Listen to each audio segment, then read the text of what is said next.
নমস্কাৰ বন্ধুসকল, মই অন্য এটা ভিডিঅ'লৈ স্বাগতম জনালোঁ। আহকচোন, আমি যি কি নহওক আজি নদীৰ পাৰতে আছোঁ। নদীৰ পাৰতনো আপোনাক কি বস্তু দেখাব পাৰোঁ চাওঁ আমি। এইজন এজন আমাৰ বন্ধু প্ৰথম তৰমুজ খেতি কৰি আছে। আমাৰ ভাই অনুভৱ কেনেকুৱা হৈছে? ৰঙালাও পালি আলু লাগিছে বোলে, হয় ন কথাটো?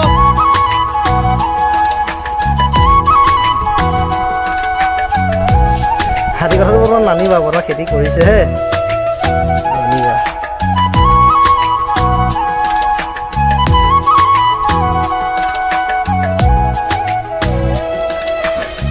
এইফালে সেইফালে আছে চৰাই, আপোনালোকে চাই লওক।